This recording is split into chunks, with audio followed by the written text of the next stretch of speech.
Good morning madlang person. So for today's video madlang person ay gagawa na naman ako ng ice candy. Wala na talaga tong katapos ang ice candy. Oy, may nakita kasi ako sa internet madlang person na ito palang tang powder na strawberry madlang person ay pwede pala itong gawing ice candy, kaya ito gagayahin ko na siya. Bali dyan madlang person ay naglagay pala ako ng 12 cups of water, o diba?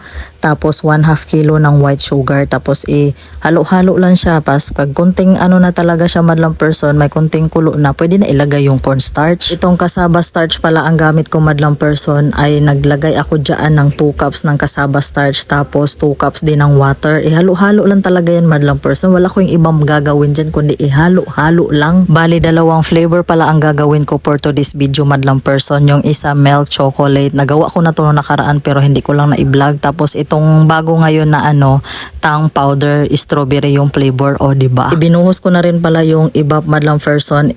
Isang 370 ml lang ang nilagay ko, tapos inahalo-halo ko lang yan hanggang sa ma-dissolve yung cassava starch at saka yung ibap, o diba? Medyo nalalaputan lang ako dyan madlang person, kaya nagdagdag ako ng 2 cups para naman hindi masyadong lapot na lapot ba, yung sakto lang yung texture niya, o diba? Char, English yarn. Naglagay na rin pala ako dyan ng condensed madlang person, yung 374 gram. Cowbell lang pala ang ginamit ko dahil ang cowbell kasi madlang person ay mura na, masarap at sulit pa, char. Cowbell baka naman. Bali naluto na pala yung cassava starch madlang person, kaya ayan sinalin ko na at hinati ko na sa dalawa dahil dalawang flavor nga ang gagamitin ko, diba? Bali kakatapos ko lang pala maligo dyan madlang person dahil init na kasi talaga ako. At ayan na nga madlang person, na ibinuhos ko na nga pala itong tang juice powder na strawberry ang flavor. Grabe, napakabango talaga ng strawberry madlang person. No? Hindi ko talaga akalain madlang person na pwede pala talaga itong gawing ice candy. Lahat naman talaga magagawa ng paraan, kaya ito napaka-smooth talaga ng texture niya madlang person. At gisunod ko rin pala itong paglagay itong chocolate madlang person. Naglagay lang pala ako dyan ng 2 cup na chocolate powder. Nakagawa na pala ako nito no nakaraan madlang person. No, hindi ko lang talaga siya na-i-vlog itong chocolate ice candy. Sayang talaga madlang person, ay hindi ko lang talaga na-i-vlog dahil sobrang busy ko talaga, hectic talaga ng araw ni Maring New ay. At dahil lumamig na nga pala itong pinalamig ko na ice candy madlang person ito, at babalutin ko na nga siya.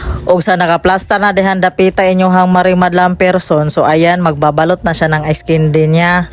Ang una ko nga palang binalot dyan madlang person ay itong strawberry flavor. Yung sukat pala ng plastic na ginamit ko madlang person ay 1 1/2 tapos 1/3 cup. Para maiba din madlang person ba, kaya dalawa ang flavor na ginawa ko ngayon para may choices din yung mga bumibili, lalo na yung mga bata. At pagkatapos ko naman magbalot ng strawberry flavor kanina madlang person, ito naman ay ang chocolate flavor, at patapos na talaga ako dyan.